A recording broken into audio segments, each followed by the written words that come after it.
esperanza está en Dios hasta el final.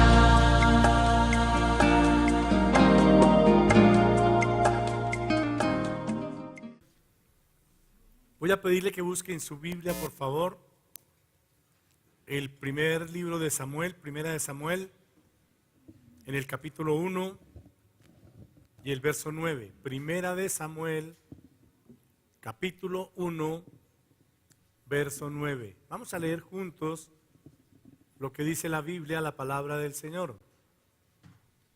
Amén.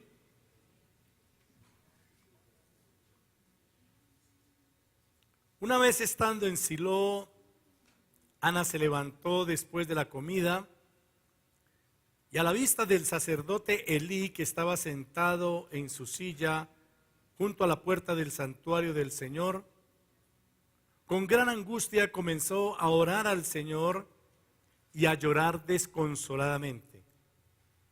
Entonces hizo este voto: Señor Todopoderoso, si te dignas mirar la desdicha de esta sierva tuya, y si en vez de olvidarme te acuerdas de mí y me concedes un hijo varón, yo te lo entregaré para toda su vida y nunca se le cortará el cabello. Amén. Esta es una porción muy conocida por todos nosotros. Cuando esta mujer llamada Ana, y su condición era la esterilidad, no podía tener hijos. Sin embargo, elevó al Señor esta oración y ante el Señor hizo este voto,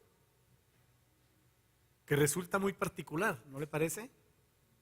En su condición de mujer estéril, le pide a Dios un hijo y le dice que si se lo concede, ella lo consagrará al servicio del Señor.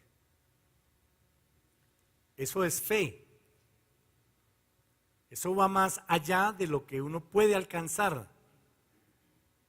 Y eso es lo que todos nosotros debemos entender, es lo que Dios quiere que entendamos. Porque cuando yo le pido algo al Señor que yo puedo alcanzar, el Señor me dice: eso lo puedes hacer tú. Deberías pedirme algo que no puedas alcanzar, porque es que yo soy el que todo lo puede. Amén. Entonces resulta una oración particular, es una oración de fe. Es pedirle a Dios algo que no se puede alcanzar por sí mismo, por más que se quiera. Es una condición que por más que uno quiera salir de ella, no puede. Pero cuando estamos enfrentando cosas que no podemos, es cuando el Señor dice: clama a mí, que yo sí puedo. Quien levanta una oración de estas tiene claro quién es el Dios en el que ha creído. Tiene claro quién es su Padre Celestial. Le está pidiendo al omnipotente Dios. Una persona que no se limita por sus condiciones. Es una persona que sabe que Dios puede concederle esa petición. Amén. Y resulta especial porque la historia continúa y efectivamente Dios le concede un hijo a Ana. Y cuando Dios le concede el hijo a Ana, Ana le cumple la promesa a Dios, el pacto, el voto que hizo al Señor. Ya más adelante en el capítulo 1 y en el verso 22, Ana le dice a su esposo: no iré hasta que el niño sea destetado, y entonces lo llevaré para dedicarlo al Señor, y allí se quedará el resto de su vida. Un segundo elemento que llama la atención de esta mujer es que ella tiene una visión de la eternidad, porque Dios es eterno y nos creó para la eternidad. No está ella limitada por el tiempo. Desde cuando se lo pidió al Señor, se lo consagró para toda la vida. Y cuando le dice a su esposo que ella no va con él al templo todavía, hasta que el niño sea destetado, le dice: porque cuando yo termine de amamantarlo, lo voy a dejar allá en el templo y allí estará él el resto de su vida. Y así comienza la vida de un gran hombre llamado Samuel. de un hombre que Dios permite que nazca en una condición donde no era posible, de un hombre que consagrado a Dios vive un proceso de transformación y simultáneamente cumple con el propósito que Dios le ha dado a su vida. Por eso el propósito de este compartir es que entendamos que cuando Jesús nos promete una vida nueva y abundante, está hablando de un gratificante proceso de transformación en nuestras vidas que nos llevará a cumplir el propósito grande que Dios nos ha dado en Cristo Jesús. Porque hablamos mucho de la vida abundante. La sola palabra abundante nos gusta mucho. No sé si hay alguien que no le guste la palabra abundante. Cuando pensamos en abundancia, pensamos en bendición. Y Dios habla de abundancia. Pero cuando Jesús, por allá en Juan capítulo 10, verso 10, dice que Él vino a dar vida y vida en abundancia, vale la pena que nosotros nos preguntemos en qué consiste la vida abundante. Algunas veces pensamos en la abundancia de los bienes terrenales, de la riqueza física. No sé en qué piensa usted: casa, carro, beca, finca, negocio, lote, local. Abundancia.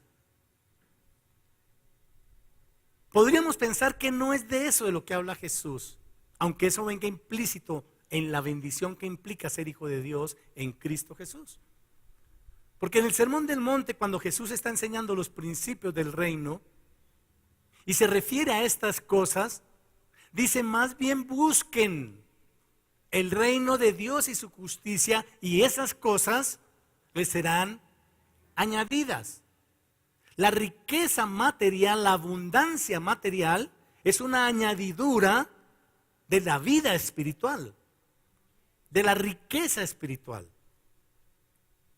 Cuando el Señor estaba enseñando la parábola del rico insensato, antes de referirla a sus discípulos, les dijo: tengan cuidado con la codicia, porque la vida del hombre no consiste en la abundancia de bienes que posee. Basado en esas dos versiones y en otras que podríamos citar, entendemos que no es de esa abundancia de la que Jesús habla cuando dice que vino a darnos una vida nueva y abundante. Podríamos pensar entonces que una vida abundante es una vida sin problemas, sin aflicciones, donde todo funciona bien. Eso suena muy aburrido. ¿Para qué se levanta uno entonces? No hay nada que hacer. ¿Para qué soy inteligente? ¿Para qué tengo salud? ¿Para qué tengo fuerza? ¿Para qué Dios me puso donde me puso si no hay nada por hacer? No debería sorprendernos que haya aflicciones en nuestra vida, puesto que Jesús nos anunció que las íbamos a tener. Él dice en Juan 16:33, en el mundo van a tener aflicciones, pero no se preocupen. ¿Qué dice? ¿Que no qué? Dile al que tienes a tu lado: no te preocupes. Las aflicciones no son para preocuparse. Las aflicciones son para practicar la fe. Son para venir a la presencia de Dios como Ana lo hizo. A ella la afligía su condición de esterilidad, porque se burlaban de ella. Ella no se preocupó, ella clamó a Dios. Diga: no debo preocuparme, debo clamar a Dios. Entonces parece ser que la vida abundante que Jesús ofrece no es una vida donde no haya problemas. Podríamos pensar de pronto que la vida abundante es una vida donde ya no tenemos problemas con el pecado, donde ya estamos por encima del bien y del mal. Bueno, la Biblia dice: todo lo puedo en Cristo que me fortalece. Pero por la cara que veo en alguno de ustedes, parece que por ahí tampoco es la vida abundante. No sé usted cuándo le pidió perdón a Dios la última vez. Porque hay una tendencia en nuestra condición humana, aún en Cristo Jesús. Una tendencia de necedad, de negligencia, de desobediencia. Yo creería que la mayoría de nosotros hace pocos minutos le estaba pidiendo perdón a Dios. ¿Por qué es que esta mañana? ¿Por qué es que anoche? ¿Por qué es que pensé? ¿Por qué es que dije? ¿Por qué es que hice? Y Dios, en su misericordia, nos invita a que confesemos nuestros pecados y Él promete perdonarnos y limpiarnos de toda maldad. Pero parece ser que la vida abundante tampoco es una vida que sea una vida sin pecado. De lo contrario, la palabra de Dios no diría que estas cosas Él nos escribe para que no pequemos. Pero que si pecamos, tenemos en Jesucristo un intercesor, un abogado, dice otra versión, para con el Padre, para que Él nos perdone. Entonces, ¿en qué consiste la vida abundante? Vamos a tratar de ver a través de la vida de Samuel, que consiste en eso que acabamos de leer, en una transformación de nuestra vida, de nuestro ser, y en una consumación del propósito que Dios ha dado a nuestra vida. Porque Dios nos ha dado una vida con propósito. Y gloria a Dios si alguien tiene claro ese propósito. Que es mucho más que acostarse y levantarse, por supuesto. Es mucho más que eso. Este niño, que ya vemos la condición como nació, genera en el corazón de Ana una oración, capítulo 2 de Primera de Samuel. Usted puede leer los primeros 10 versículos, no los voy a leer todos, pero como muchas oraciones que están en la palabra, es tremenda oración. Dice: mi corazón se alegra en el Señor y en Él radica mi poder. Ya con eso tiene uno. Tremenda oración. Puedo celebrar su salvación y burlarme de mis enemigos. Nadie es santo como el Señor, no hay roca como nuestro Dios, no hay nadie como Él. Y se desborda en alabanza y adoración a su Señor, quien le ha concedido la petición de su corazón. Y por eso ya cumple su promesa. Que Dios nos ayude a cumplirle nuestros votos a Dios, porque a veces en un momento de ligereza nos comprometemos a algo y después nos echamos para atrás. Y la Biblia dice que es mejor no prometer a prometer y no cumplir. Amén. Pero ¿cómo se desarrolla la vida de este niño? Nos cuenta la palabra que el sacerdote Elí, quien estaba presidiendo en el templo, a quien le fue entregado este bebé, mire usted lo que dice en el verso 2, en el capítulo 11, en el verso 11 del capítulo 2, dice: Elcana volvió a su casa en Ramá, pero el niño se quedó para servir al Señor bajo el cuidado del sacerdote Elí. O sea, esta mujer, destetado el bebé, le dijo: consagrado para Dios, lo dejo aquí y usted se hace cargo de él porque él es un siervo de Dios. Cuenta después que los hijos de Elí eran cosa tremenda. Eran rebeldes, eran desobedientes, eran de mal testimonio, hacían lo que no le agrada a Dios. Y contrasta la palabra, después de relatar en los versos 12 hasta el 17 lo que hacían que desagradaba a Dios, contrasta esa conducta de ellos con la de Samuel. Y en el verso 18 dice: el niño Samuel, por su parte, vestido con su efod de lino, seguía sirviendo en la presencia del Señor. Luego relata que Dios le dio más hijos a Ana. Y eso me acuerda de Efesios 3:20, que Dios es poderoso para darnos mucho más allá de lo que pedimos. Eso es tremendo. Porque aquí dice que le dio más hijos. Y enseguida, en el verso 26, dice: por su parte el niño Samuel, quiero que me ayude a leer lo que dice allí, por favor, seguía creciendo y ganándose el aprecio del Señor y de la gente. ¿Seguía qué? Diga, seguía creciendo. Crecimiento continuo. Es lo que vemos en la vida del niño Samuel, que se vuelve el joven Samuel, el hombre Samuel, el profeta Samuel, el juez Samuel, el hombre de Dios Samuel. En un proceso precioso, donde él estaba consumando el propósito que Dios le había dado a su vida. Pero es muy interesante pensar en el proceso, porque las cosas de Dios, los asuntos de Dios son tema de proceso, sobre todo cuando se trata de formar en nosotros el carácter de Cristo. Amén. Más adelante en el capítulo 3 y en el verso 19 vuelve a aparecer la palabra crecimiento. Y dice, mientras Samuel crecía, el Señor estuvo con él y confirmó todo lo que le había dicho. Y todo Israel, desde Dan hasta Beerseba, se dio cuenta de que el Señor había confirmado a Samuel como su profeta. Mire ya dónde vamos. Del niño de la promesa al profeta de Dios. Además, el Señor siguió manifestándose en Silo y allí se revelaba a Samuel y le comunicaba su palabra. El nivel que todos queremos y el nivel que Dios tiene para nosotros, para cada uno de nosotros. Dios quiere hablarnos a través de su palabra y Dios quiere revelarse a través de su palabra. Pero si hay en nosotros un crecimiento continuo, diga conmigo por favor, crecimiento continuo.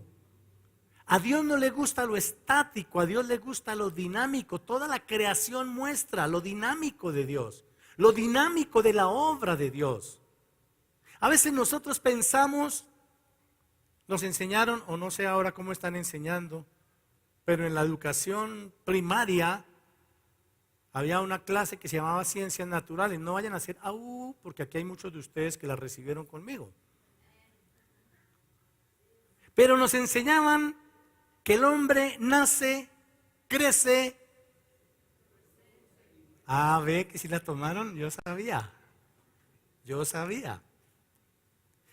Pero en esa parte del crece, pensamos que era hasta cierto momento, porque después de los 18 ya se quedó, ya le decían a uno, no, ya se quedó así. Cuando uno estaba comiendo de pie, mi abuelita le decía a uno, siéntese que ya no crece más. Y pensamos entonces que ya no había más crecimiento, porque nos limitamos a pensar en el crecimiento físico. Pero en Cristo Jesús hay posibilidades de estar creciendo continuamente y cada día ser más como Jesús y cada día aprender más de Jesús y cada día practicar obediencia, alabanza y adoración a Dios. Hay un crecimiento que Dios está esperando. Dios no nos quiere niños. Es más, censura que nos quedemos en la condición de niños espirituales. Pablo escribe a una de las iglesias y dice, tuve que hablarles como a niños. Tuve que darles a beber leche. Cuando ustedes ya podían comer churrasquito y filete de pescado, no, tocaba darles lechecita. Porque eran inmaduros. Dios no me quiere pequeño permanentemente. Dios me quiere creciendo de una manera continua. Porque solo creciendo continuamente logro ser transformado por el Espíritu Santo y logro consumar el propósito que Dios ha dado a mi vida. Samuel es un testimonio de ello. No sé cómo podríamos ponerle muchos títulos a la vida de Samuel. Se me ocurre uno, de niño a profeta. Ahora piensa en el suyo, de niño ¿a qué lo llamó Dios? ¿Qué le ha mostrado Dios en la palabra? ¿Qué le ha mostrado Dios en sueño? ¿Qué visión le ha dado Dios? Pero Dios está esperando que tú y yo digamos de niño a. Y tal vez quieras allí en tu hojita escribir eso que Dios te está recordando. Pero solo si estoy creciendo lo voy a lograr. Amén. En ese crecimiento continuo sigue él. Tuvo que ver cómo murió el sacerdote Elí. Tuvo que ver cómo el pueblo de Dios era derrotado por los filisteos. Tuvo que ver cómo en un mismo día, tal como Dios lo había anunciado, los hijos de el sacerdote Ofni y Finnes murieron. Tuvo que ver cómo, como no estaba el arca con ellos, se fueron a pelear sin la presencia de Dios y fueron derrotados. Hay tanta riqueza en estas porciones. Él tuvo que ver todo esto, pero enseguida empieza la Biblia a mostrarnos a otro Samuel. Capítulo 7, verso 2. Habla del arca del pacto y dice: permaneció en Kiriat Jearim durante mucho tiempo y pasaron 20 años y todo el pueblo de Israel buscaba con ansiedad al Señor. Por eso Samuel le dijo al pueblo: si ustedes desean volverse al Señor de todo corazón, desháganse de los dioses extranjeros y de las imágenes de Astarté. Dedíquense solamente a servir totalmente solo al Señor y Él los librará del poder de los filisteos. Hay algo muy paradójico allí. El verso 2 muestra una condición del pueblo de Israel. Dice que buscaban con ansiedad al Señor. Pero en el verso 3 me dice que tenían ídolos, que practicaban la idolatría. Y por eso reciben un llamado de atención de parte de Dios a través de Samuel. Porque Samuel es un hombre que tiene autoridad de Dios para hablar. Y les dice: dejen esos ídolos. Aquí está. Si ustedes desean volverse al Señor de todo corazón, porque lo estaban buscando, pero no lo estaban buscando de todo corazón, desháganse de los dioses extranjeros y dedíquense totalmente a servir al Señor. Y así Él los librará de los filisteos. Eso se llama consagración.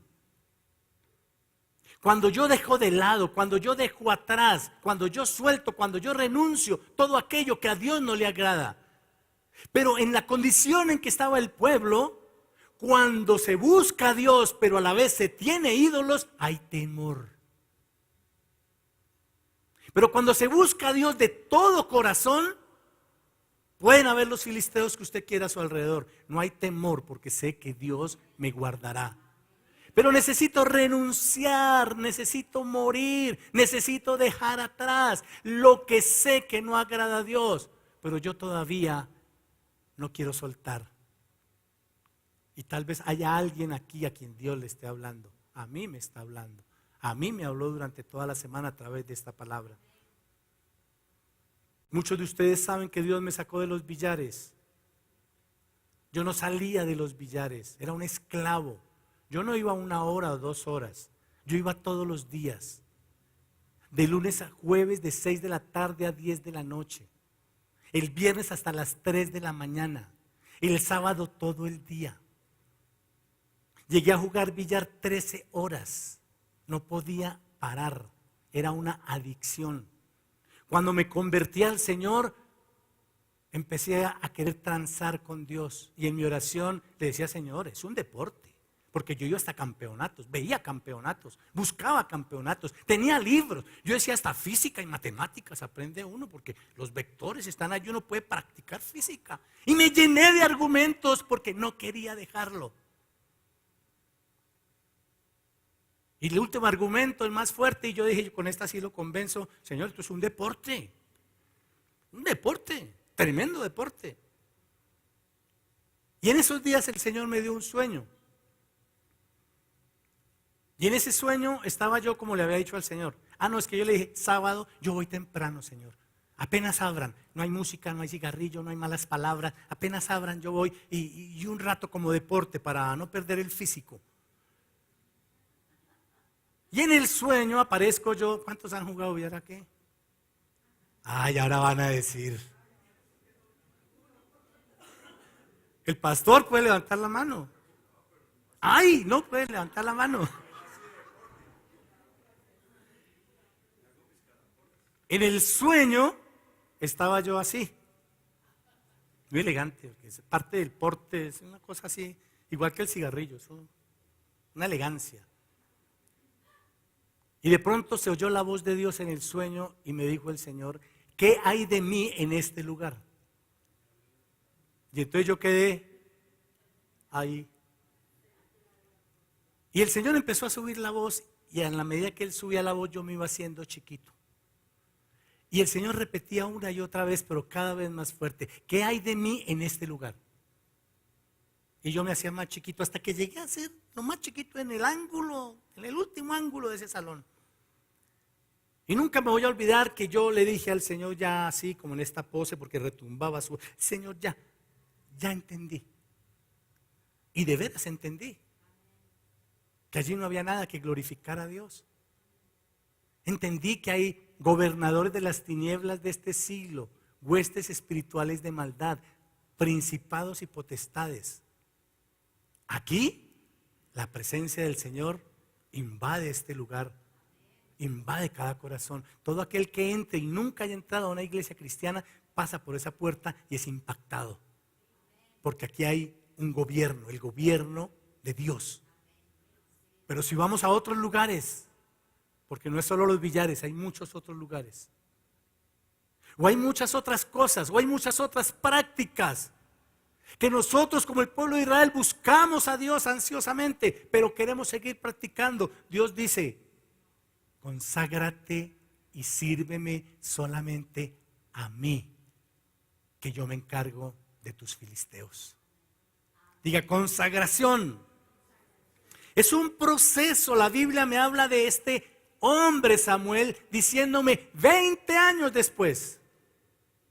¿Cuántos años llevas en Cristo? Yo te digo una cosa de parte de Dios, lo mejor está por venir. No sé si lo puedes creer. Levántate y di, lo mejor está por venir. Todos estamos en ese proceso. Más adelante aquí en el verso 6 dice, cuando los israelitas se reunieron en Mizpa, sacaron agua y derramaron ante el Señor. También ayunaron durante un día y públicamente confesaron, hemos pecado contra el Señor. Y fue en Mizpa donde Samuel comenzó ¿a qué? Bueno, alguien trajo Biblia, gloria a Dios. Todos están esperando que aparezca en la pantalla. Esta es la última vez que voy a decir aquí en la iglesia que traigan Biblia. Diga, comenzó a gobernar. Porque en el proceso de Dios, cuando pasa el tiempo, cuando hay crecimiento continuo y consagración a Él, Dios me pone en una posición de gobierno.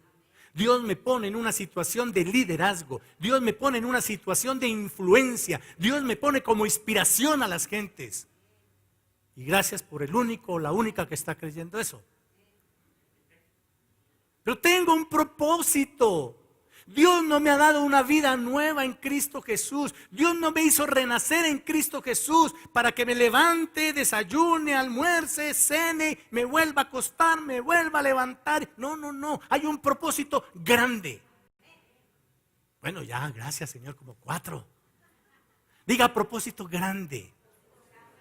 Dios no nos llamó en Cristo Jesús. Dios no nos rescató de nuestra vana manera de vivir para que sigamos en las mismas. Dios me sacó de las tinieblas a su luz admirable con un propósito grande. No es un propósito cualquiera. Para un propósito cualquiera, Dios llama a cualquier persona. Para un propósito grande te llama a ti y me llama a mí. Diga, propósito grande. Gobierno. Aleluya. Más adelante, 7:15. Mira dónde va Samuel. Samuel siguió gobernando a Israel. Léalo conmigo. Toda su vida. La visión de Dios es eterna, permanente. Dios no cambia su propósito. Dios no me llama con un propósito hoy, el día de mañana me lo cambia. Él no cambia de parecer. Él no es hombre para mentir, ni hijo de hombre para arrepentirse. Con el propósito que te llamó, con el propósito que me llamó, vamos a vivir la eternidad. Propósito grande. Verso 16, todos los años Samuel, mire dónde va Samuel, recorría las ciudades de Betel, Gilgal y Mizpa y atendía los asuntos del país. ¡Wow! En esas regiones. Luego regresaba a Ramá, donde residía, y desde allí gobernaba a Israel. Aleluya. Diga gobierno, influencia, liderazgo, inspiración. Para eso Dios nos llamó. El pueblo de Israel tuvo que enfrentar a los filisteos, pero tenía miedo. Verso 7. Cuando los filisteos se enteraron de que los israelitas se habían reunido en Mizpa, los jefes filisteos marcharon contra Israel. Al darse cuenta de esto, los israelitas tuvieron miedo de los filisteos. Y dijeron a Samuel: no dejes de clamar al Señor por nosotros, para que nos salve del poder de los filisteos. Y aunque estaban temerosos, se fueron a la guerra. Vamos, diga: aunque esté temeroso, debo ir a la guerra. Aunque esté temeroso, debo ir a la guerra. Verso 9. Samuel tomó entonces un cordero pequeño y lo ofreció en holocausto al Señor. Luego clamó al Señor en favor de Israel, y el Señor le respondió. Aleluya. Y mientras Samuel ofrecía el sacrificio, los filisteos avanzaron para atacar a Israel, pero aquel día el Señor lanzó grandes truenos contra los filisteos. Esto creó confusión entre ellos y cayeron derrotados ante los israelitas. Aleluya. Dios les dio la victoria. ¡Qué hermosa vida! Cumpliendo el propósito de Dios, creciendo, consagrándose, gobernando y experimentando la vida de libertad y triunfo a la que Dios nos ha llamado. Yo quiero decirte, mi amado y mi amada, que ese proceso no era solo para Samuel, que siempre hasta el día de hoy, Dios ha levantado hombres y mujeres de Dios que han crecido continuamente, que se han consagrado a Él, que le han servido a Él y solo a Él, dejando atrás. ¿Se acuerda de Pablo? Pablo lo dejó todo. Llegó a sentir menosprecio por la vida que llevaba, una vida que envidiaban muchos, pero la dejó. Y consideró todo por basura. El original dice estiércol, con tal de servir a Dios. La pregunta es: ¿qué has dejado tú? Yo ya te conté una de las muchas cosas que he tenido que dejar en el camino. Pero hay cosas que Dios está demandando que dejes, y tú lo sabes muy bien delante de Dios. Y no ha parado hasta el día de hoy. Cada uno que ha consagrado su vida al Señor, creciendo y creciendo, Dios lo ha levantado para tener gobierno, influencia, liderazgo, inspiración a donde quiera que se encuentre. Donde quiera que haya un hijo de Dios, tiene que la presencia de Dios manifestarse con poder, con gracia, con amor, con misericordia. Tiene que manifestarse el poder de Dios para liberar a las vidas. Tiene que manifestarse el poder de Dios para revelar a Jesucristo. Tiene que manifestarse el poder de Dios para que las vidas salgan de la esclavitud y de las tinieblas. Y si aquí hay uno o una que dice amén, levante su mano y diga amén. Voy a conocer la victoria. Y voy a degustar la victoria. Y voy a vivir toda mi vida para servirle solamente a Él. De ahí en adelante, la mayoría conoce la historia. Es Samuel quien en permanente comunicación, es más, voy a decir porque la Biblia lo muestra, en permanente conversación con Dios, dirige al pueblo de Israel. Y hubo un momento en que, porque los hijos de Samuel fueron mal testimonio, el pueblo de Israel pidió un rey. Y Samuel se entristeció. Y en su conversación con Dios, Dios le dijo: no te preocupes, no te aflijas, no te están rechazando a ti, me están rechazando a mí, démosles un rey. Vete a la tribu de Benjamín, vete a la casa de Quis, escoge a uno, yo te lo mostraré. Y es así como él termina ungiendo al primer rey de Israel, a Saúl. Impresionantes relatos en este libro, donde viene la unción del aceite, o el aceite de la unción sobre Saúl. Y el Espíritu Santo le llena y él va y empieza a profetizar. Y empieza a cumplir la voluntad de Dios. Dios cambia su corazón. Dice la Biblia, Dios lo convirtió en otra persona. Pero a él se le subió el poder a la cabeza. La embarró con Dios. Desobedeció al profeta de Dios. Hay algo interesante en este tema del gobierno. Porque aunque Saúl fue ungido por Samuel para que reinara en Israel más de 40 años, Samuel siguió gobernando en el pueblo de Israel. Samuel siguió mostrándole a Saúl lo que tenía que hacer, porque él conversaba con Dios y Dios le daba instrucciones. Y él iba a Samuel, él iba a Saúl y le daba la instrucción y Saúl la ejecutaba. El modelo de gobierno de Dios que se ha perdido, por desgracia. Porque tenemos gobernantes que están girando en torno a sí mismos, no en torno al Señor. Tenemos gobernantes con sus corazones llenos de codicia, llenos de ansia de poder, con corazones duros, inclementes. Y no aparecen los hombres de Dios incidiendo en estos gobiernos. Pero el gobierno, como Dios lo estableció, era así. Sí, había un rey, pero detrás del rey había un profeta. Y el profeta instruía al gobernante y el gobernante hacía la voluntad de Dios. Hasta que un día se equivocó. Y así como Samuel tuvo que seguir gobernando y vio que murió Elías y vio que murió Elí, que murieron los hijos de Elí, también tuvo que ver cómo el Señor se apartó de Saúl. Y empezamos a ver ese gobierno como los gobiernos de ahora. Un gobierno sin Dios. Porque aunque Dios le dijo a Samuel, ya me aparté de Saúl, Saúl siguió gobernando por varios años. Eso me llama mucho la atención. ¿Y qué hizo Samuel? Respetó la voluntad de Dios. Respetó los tiempos de Dios.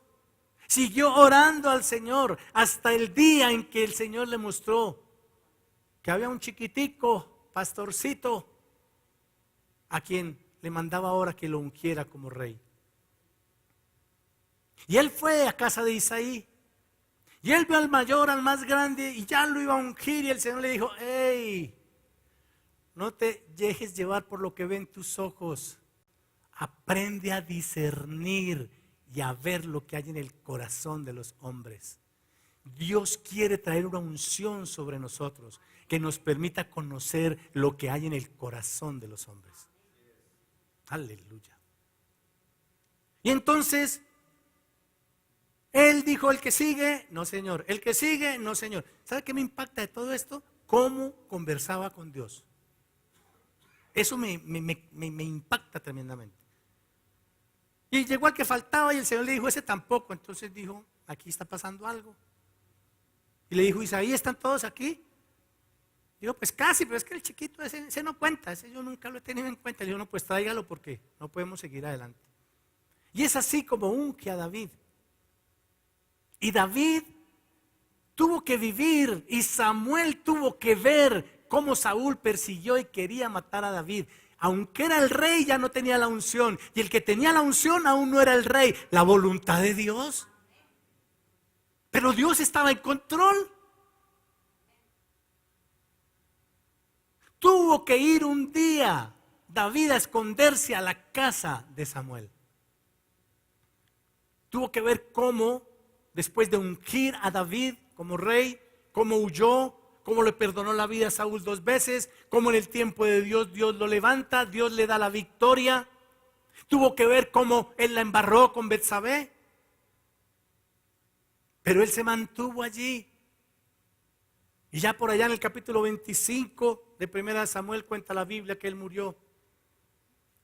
Pero murió viviendo en crecimiento continuo, en consagración a Dios, gobernando e influyendo de parte de Dios y experimentando la victoria de Dios en su vida. Un estilo de vida. Y paralelamente cumplió el propósito que Dios le había dado. Qué importante esto de paralelamente, simultáneamente. ¿Sabe por qué? Porque muchas veces nosotros hemos dicho frente al propósito de Dios, No, yo todavía yo todavía me falta. Yo primero tengo que estar perfecto. Si usted se va a esperar a estar perfecto para cumplir el propósito de Dios en su vida, no lo va a hacer nunca. Paralelamente al proceso de transformación se va cumpliendo el propósito de Dios. Paralelo al proceso, el propósito. Diga conmigo, el proceso y el propósito de la mano. No sé si recuerdan lo que dice la Biblia en el libro de Santiago, del profeta Elías, para hacer mención a esto y para que nos lo llevemos presente. Dios dijo, Elías era un hombre sujeto a pasiones como las nuestras. Sin embargo, un día oró para que no lloviera y Dios lo respaldó, no llovió. Y otro día oró para que lloviera y Dios lo respaldó, llovió. Era un hombre imperfecto, pero Dios lo usó. No puedes esperarte a ser perfecto o perfecta para ser usado o usada por Dios y cumplir el propósito de Dios en tu vida. Paralelo al proceso va el propósito. Le invito a que se ponga de pie, por favor. Aleluya.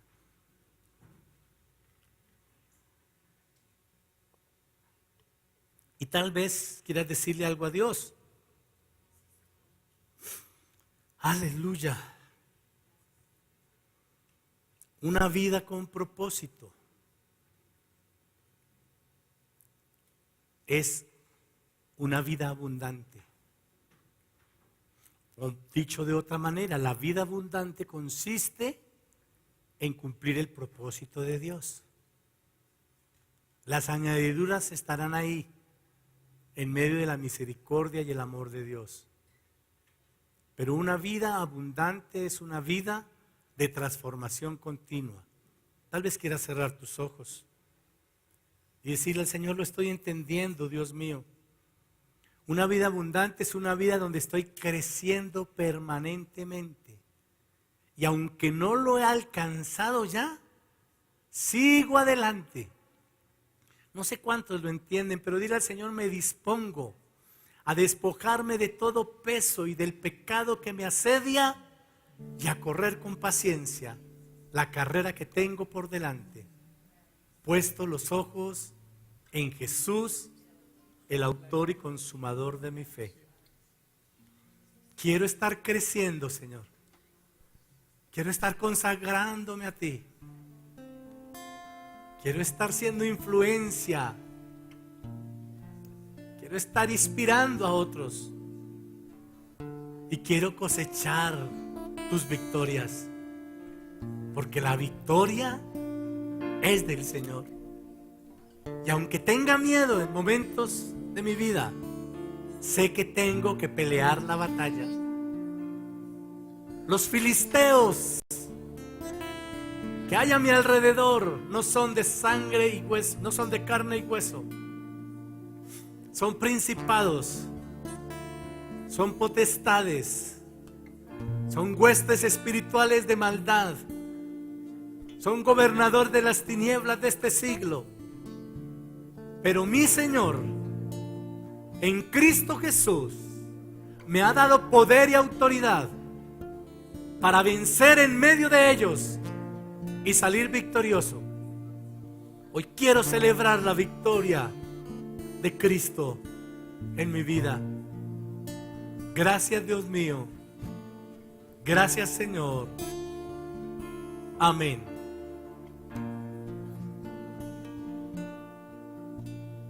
Pongo mi vida a tu servicio, Señor. No será mucho, pero la entrego. Y si mis manos hoy vacías están, tú puedes llenarlas con tu gran poder y amor. Usa mis manos, Señor.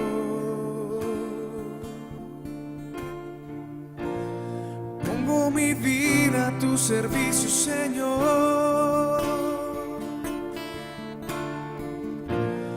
No será mucho, pero la entrego.